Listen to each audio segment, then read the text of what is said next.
What's up everybody, you're watching JoeBox TV, and today is the first installment of the divisional breakdown series. And we're starting out with lightweight, the division that I believe is the best division in boxing, as do most boxing pundits. It's got some of the best prospects in the sport, one of the only undisputed champions in Devin Haney, some of the most distinguished resumes within the division as well, some of the biggest names, some of the most intriguing matchups, and we're gonna get into it.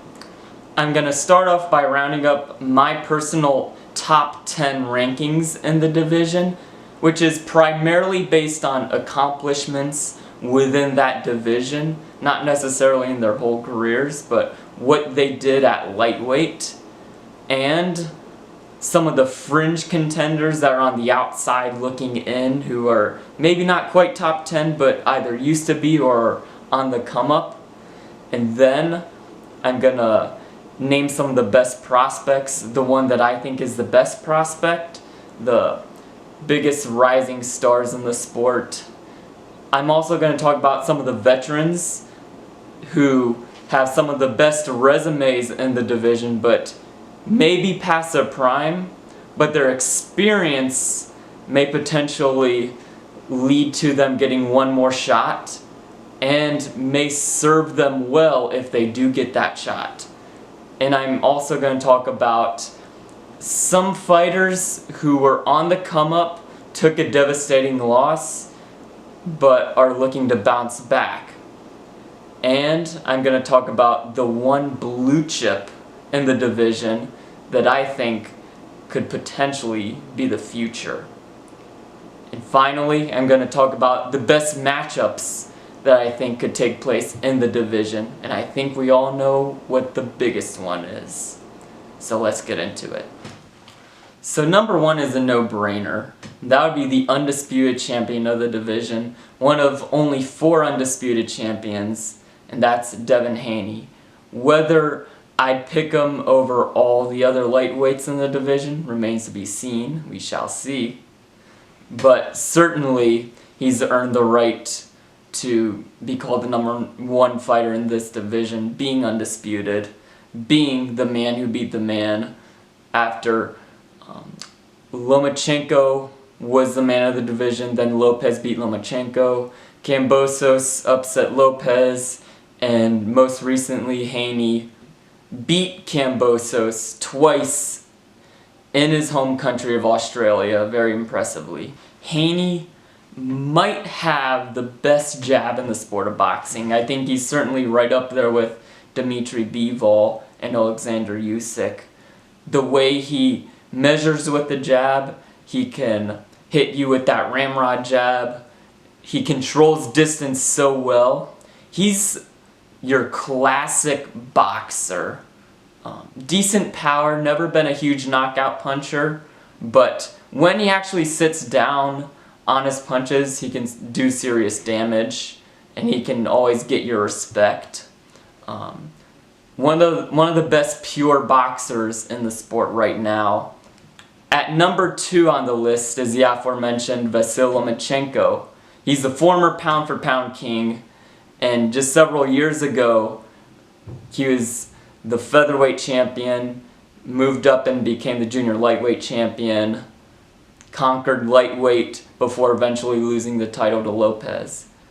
Certainly back in the day, and still to a certain degree now, Lomachenko is able to bounce around opponents and evade punches like Neo from the Matrix.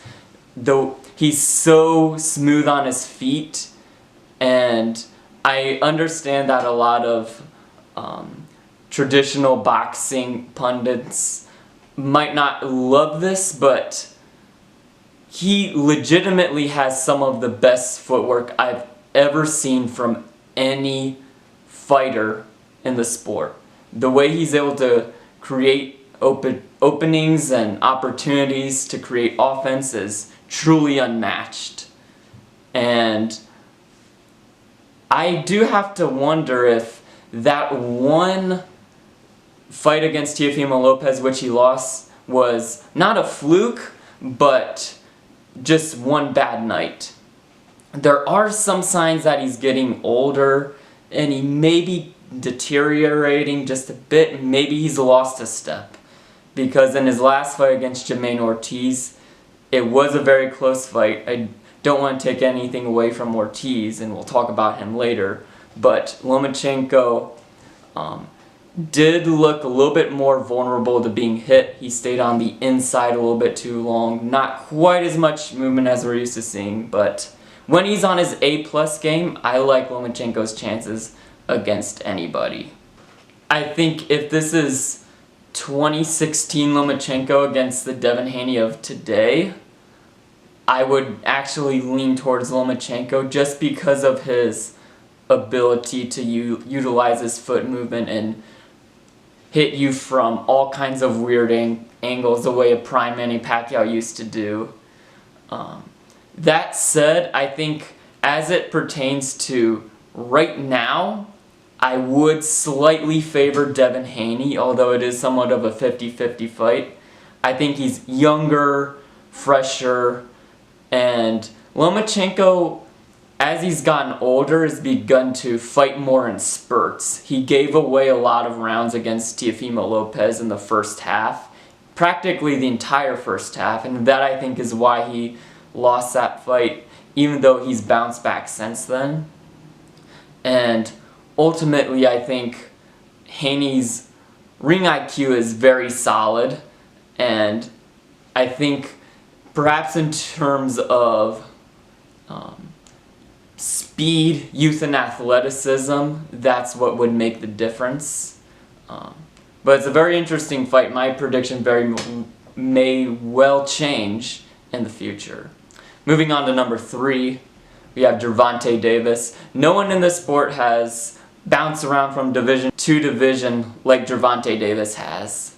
He's multi-dimensional, which makes him so dangerous. He can circle the ring, set traps, and patiently strafe you with those counter punches quite methodically, just like we saw with Rolly Romero setting up that knockout. And he can also hunt you down, just like he did with Hector Garcia and Mario Barrios and Leo Santa Cruz. So his versatility makes him one of the most dynamic fighters in the sport, and he's certainly one of the most entertaining, if not the most entertaining, box office attraction right now, aside from possibly Canelo Alvarez. And we've got a big fight potentially coming up, one of the biggest in the sport, between Gervonta Davis and Ryan Garcia. Hopefully boxing takes the W here. The promoters put aside their greed. I think both of the fighters want it, and we see that fight get made in the spring between Davis and Garcia.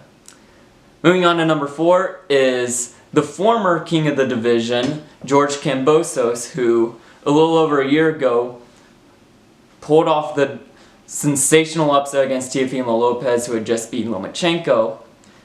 And after the fight had been postponed multiple times and trash talk had intensified between the both of them, I think Lopez was a little bit too frustrated, looking to take out Kambosos early. Kambosos was patient, capitalized, fought the perfect fight, pulled off the upset. And as mentioned previously, he did lose his titles to Devin Haney in Kambosos' home country of Australia. So that being said, he still remains a dynamic threat in the division. I don't think he has the same tools as someone like Devin Haney or Lomachenko or even Ryan Garcia or Gervonta Davis. However, he's a very sturdy fighter, solid technique, does a lot of things right. And if his career goes the way I think it will, I think best case scenario, he might end up being like the Danny Garcia of the division. Does a lot of things very good, doesn't really do anything outstanding. and that may be his downfall, is that he doesn't do anything spectacular. But we shall see. Moving on to number 5, we've got, of course, Ryan Garcia. He says that he's looking to move up to junior welterweight, but will take a fight at lightweight with Gervonta Davis in the meantime, so I'm going to keep him ranked at lightweight for now. He doesn't have the greatest resume, but he has beaten ranked fighters, legitimate ranked fighters. He overcame adversity getting off the canvas against Luke Campbell, and in 2 fights since then, he beat fringe contenders in Emmanuel Tego and Javier Fortuna, setting up, hopefully, the Gervonta Davis fight this spring. My one bone to pick with Ryan Garcia is that he still stands straight up, often with his chin up in the air, legs fully extended, and that, I believe, limits his ability to take punches as well as he possibly could. I have seen more fluidity since he switched to Joe Goosen as a trainer. However, I still think there's some things that need to be patched, and I'm not sure if it can happen in time for him to beat someone like Gervonta Davis, unless he's able to utilize his range, distance, and hand speed to keep Davis off of him. We've seen fighters keep Davis off them for periods of time, but not for a whole fight. So I think he did a tremendous job against Javier Fortuna. I saw tremendous improvements. If he patches a couple things up, I think he has a very solid chance against Gervonta Davis. I think at this particular moment in time, I would lean towards Gervonta, but that, of course, may change. Coming in at number 6, we've got Isaac Cruz, who gave Gervonta Davis a heck of a fight about 2 years ago, and might be the most tenacious brawler, certainly in the division.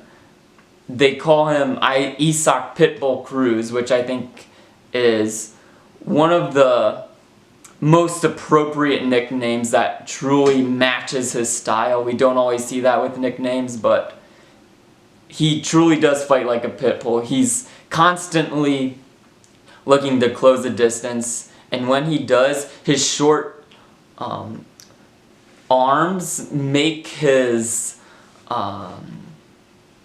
ability to create damage inside so potent, and he really is a master at inside fighting. He's certainly the best inside fighter in the division.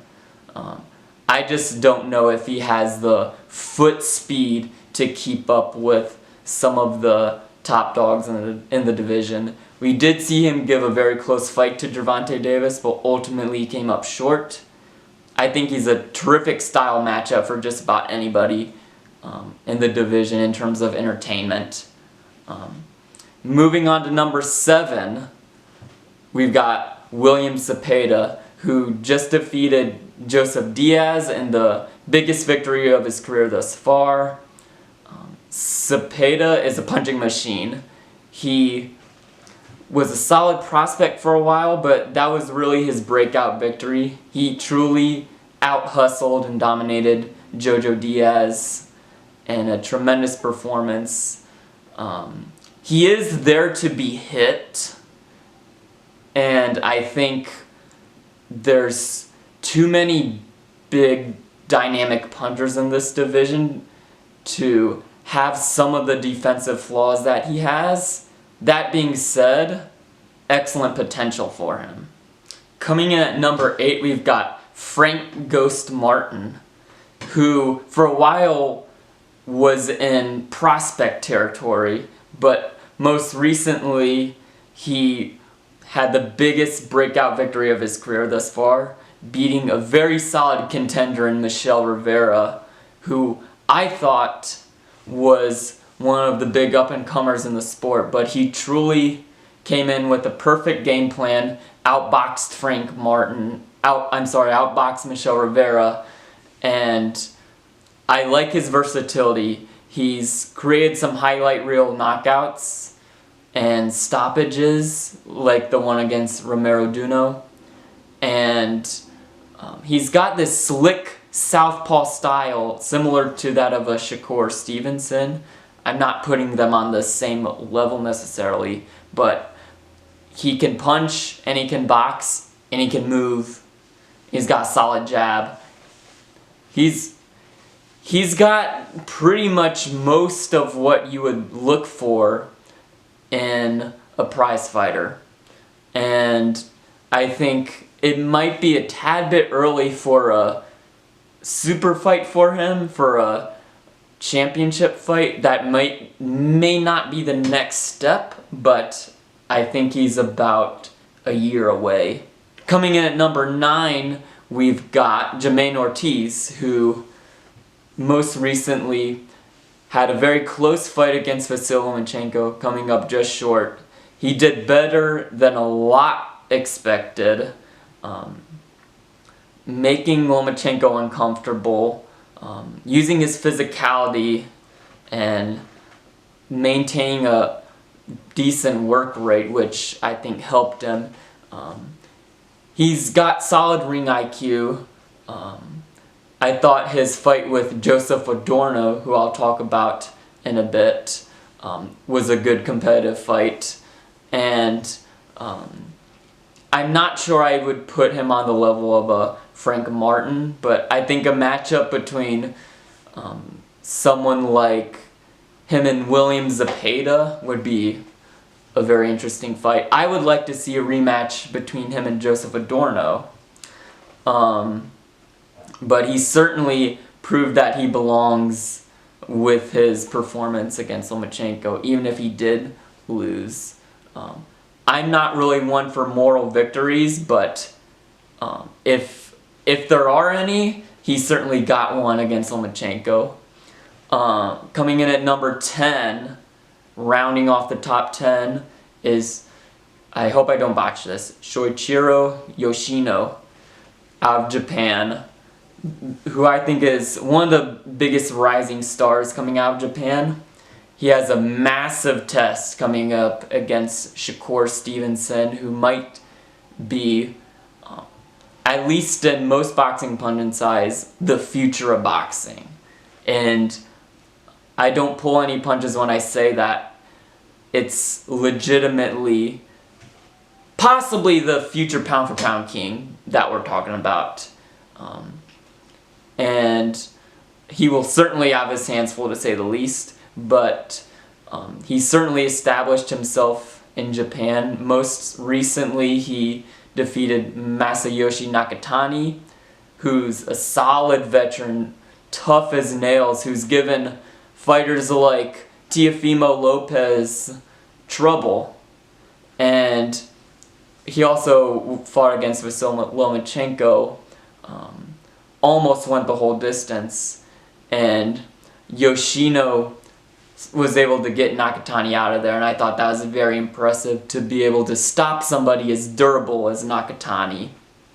I don't think he has quite the ring IQ to handle Stevenson, but he certainly has the power to make it interesting if he's able to land, but that's a big if.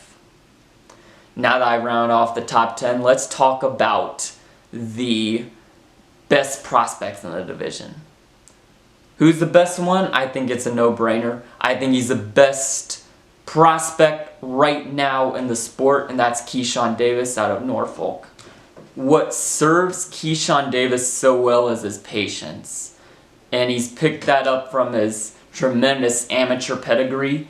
He's a silver medalist in the Olympics, and the way he places his punches so well, the poise and the accuracy, the versatility, being able to box you and also hunt you down and tear you down to the body, is what makes him such a dynamic force. And his body punching is some of the best in the sport. And he did get a solid learning experience against Juan Carlos Burgos, but it was impressive the way he handled it, and I think it was some rounds that he needed to get in going the distance against a veteran like Burgos. And I think in the long run, you'll certainly see him in the pound for pound list. I like his chances against just about anybody. He faces the toughest test of his career thus far against Emmanuel Tagoe, who is a very defensive-minded fighter that can give you problems if you try to take him out and don't think really, because he can really frustrate you. He went the distance with Ryan Garcia. Not a dynamic offensive fighter, but if there's one adjustment or potential vulnerability against someone like Keyshawn Davis, as well-rounded as he is, it would be that you need someone who can move really well on his feet. We've yet to see him really face someone like that in the pros, and I'm interested to see how he fares against that type of opponent, so I think Tagoe is a good test.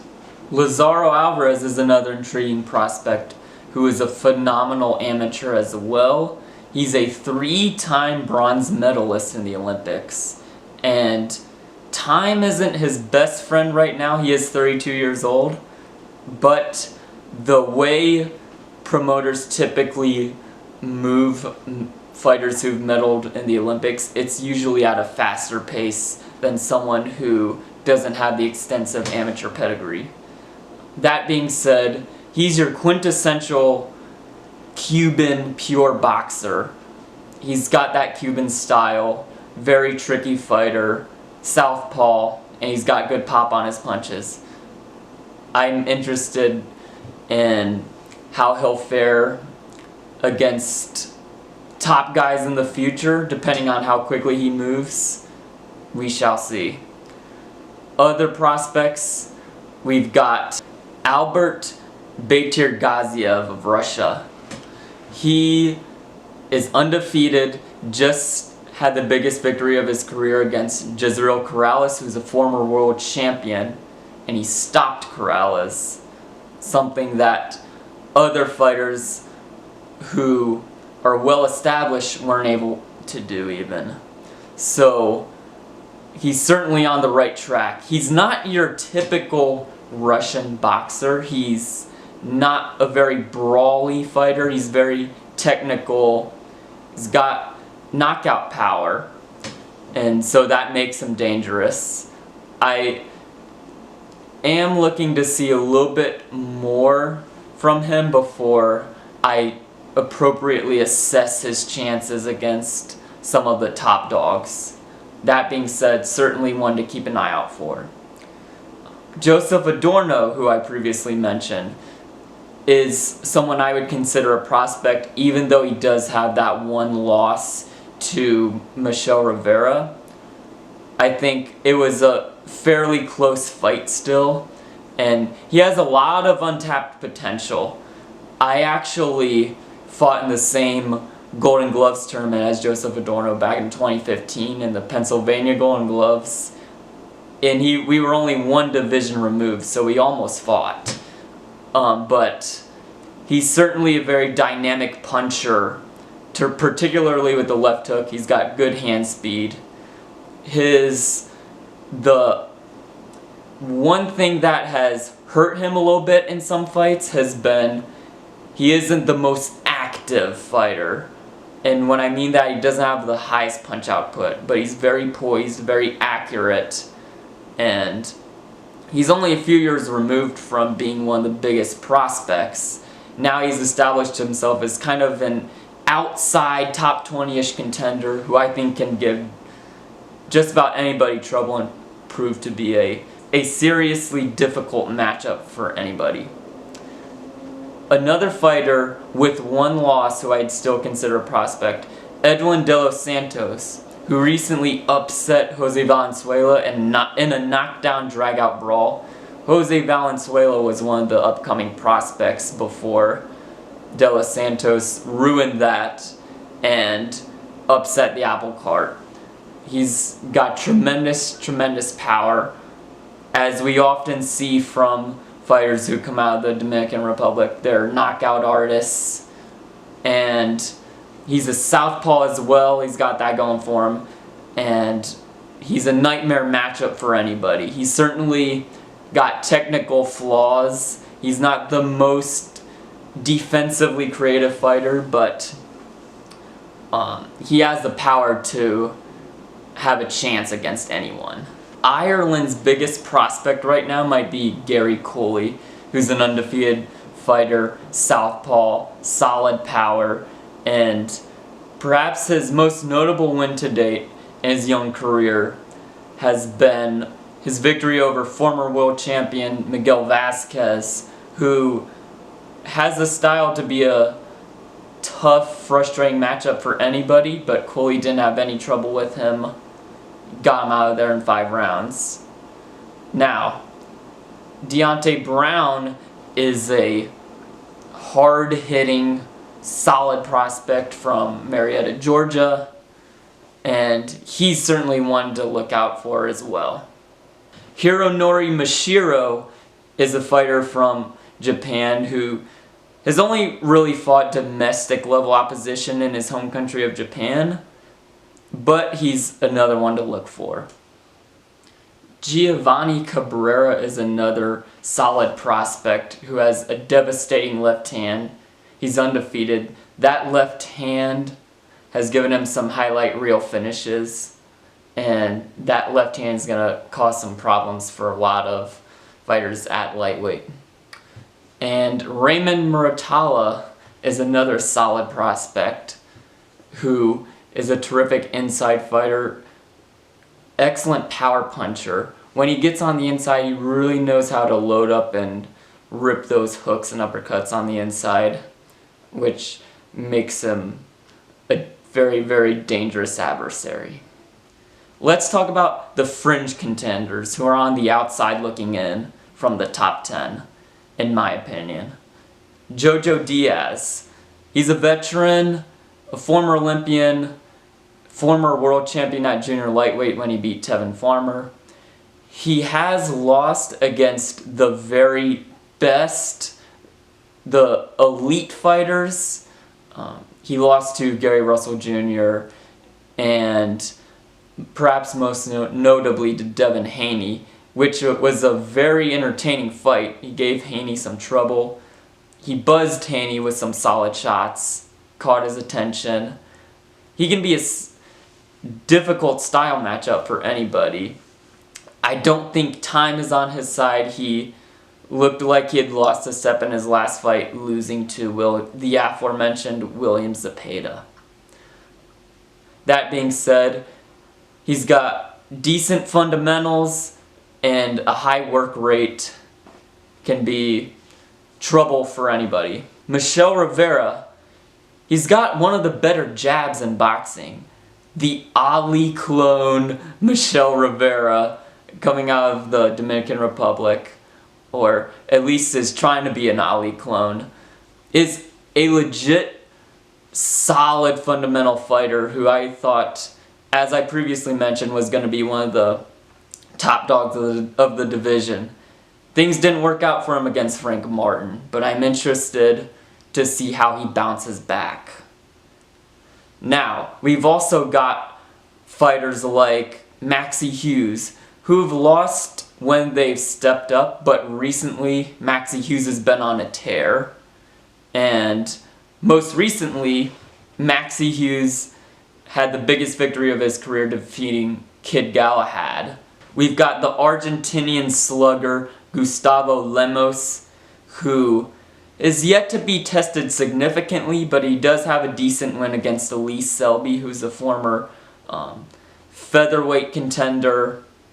And we've also got Zor Abdullayev, who just about a year ago stopped Jorge Linares, who's one of the more well-known fighters in the division.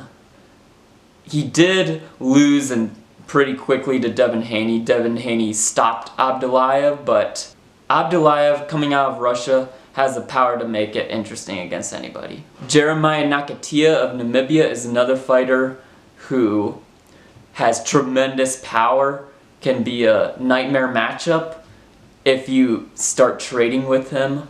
Shakur Stevenson had the perfect game plan and outboxed him, boxed his ears off for 12 rounds. But he upset Miguel Berchelt, Nakatia did, last year. Denis Baranchek out of Ukraine is another intriguing prospect. He's undefeated. He's in his 30s, so he is perhaps a little bit past the prospect stage, but he recently had a solid win against Yvonne Mendy, who's an established veteran in the game. With that being said, let me segue into the veterans. We've got Jorge Linares, we've got Yuriorkis Gamboa, and as I mentioned, we've got Yvonne Mendy, and Javier Fortuna had a devastating loss against Ryan Garcia. I didn't like his game plan. I thought you gotta kind of get on the inside, take away Garcia's height advantage. He didn't do that. He got destroyed. But he gave Jojo Diaz a solid, close fight. And on his A game, can give some decent fighters, some contenders, trouble. And he's proven that. Emmanuel Tego is another veteran who I previously mentioned, who's going to be going up against Keyshawn Davis soon. I like that matchup. He is a very defensively minded fighter who can give you trouble. And of course, Masayoshi Nakatani, who I've also mentioned, is the tough Japanese slugger who gets hit a lot and seems to be on the decline, but we'll see if he can make a second run. Guys like Jorge Linares and Gamboa do have the hand speed, but ultimately their chins have failed them in the biggest fights that they've had. So I do think both of them are far enough past their prime to where we won't see them make a comeback, but I have been wrong before. The blue chip of the division is Shakur Stevenson, who, as I previously mentioned, is perhaps the future of boxing. His poise, his ring IQ, and foot movement, his ability to probe with the jab, sting you with the jab, and just the unique ways and the subtleties that he uses to create openings from that southpaw stance. He boxed Oscar Valdez's ears off. Oscar Valdez is a former Olympian who is moving up to face Stevenson. And now that Stevenson's conquered junior lightweight, he's moving up to lightweight now, which makes him the blue chip. And his first fight in this division is going to be against Shoichiro Yoshino, and I think Stevenson wins that fight fairly handily. I like Shakur Stevenson's chances against anybody. I think at the moment I might actually favor him over everybody. A couple guys who've faced devastating losses, who have the potential to perhaps make a comeback. Jose Valenzuela, who had that devastating loss against Edwin De Los Santos, and Raleigh Romero, who was doing fairly well and making Gervonta Davis uncomfortable up until he ate his words and ate a big left hand. One of the biggest trash talkers in the sport, but he does have a lot of technical flaws, which has been his downfall. Same thing with Valenzuela, technical flaws, but tremendous power and a solid left hand to make it interesting. And finally, my thoughts on matchups I want to see. Of course, number one is Gervonta Davis and Ryan Garcia. That's the money fight, that's the big fight, that's what the people want to see. At the moment, I do lean towards Gervonta Davis because of his adaptability. Ryan Garcia still has some of those issues that he needs to patch up, the standing straight up, knees locked, and Davis's ability to bait you, box from the outside, or hunt you down and break you down to the body when he needs to, being able to be that versatile, I think is going to make the difference. And I still can't get it out of my head that Garcia got dropped by Luke Campbell. Luke Campbell's not a huge puncher. I get that he's a veteran, but if Davis cracks him with one of those left hands, it could be a good night. I think Garcia most likely gives Davis a lot of trouble throughout the early portion of the fight, the first half of the fight. We've seen taller fighters like Mario Barrios give Davis a lot of problems. Even shorter fighters like Leo Santa Cruz, who had a higher work rate. But ultimately, even though I think Garcia utilizes his height and reach early on, I think eventually Davis is going to adjust and adapt. And I think he's eventually going to be able to make it a brawl. And when that happens, I'm going to favor Davis, his accuracy, and his ability to find the target. Haney and Lomachenko, again, another solid matchup that could potentially materialize over the spring or the summer. And a good crossroads fight that I think I'm just gonna throw it in there. I think winner of this fight potentially gets another shot at a big fight. The loser retires, and that's Jorge Linares and Yuriorkis Gamboa. They've had storied careers, but ultimately they have had a bit of a rough run over the past several years. They both have tremendous speed, and they were both electric in their prime. I think that's a good, solid matchup that I think would be a win-or-go-home type situation. Isaac Cruz, I know he wants that fight against Gervonta Davis, that rematch, but I think seeing him against another fighter with a similar style, a slick southpaw, like a Shakur Stevenson or a Frank Martin, would be a good style matchup. I like Frank Martin against Isaac Cruz. I think that's a excellent style mesh. And I think William Zepeda and Isaac Cruz is a good fight. I think George Kambosos against William Zepeda is a good fight. Again, as I mentioned, I'd like to see a rematch between Joseph Adorno and Jamaine Ortiz. A lot of good fights out there. Let me know what you want to see.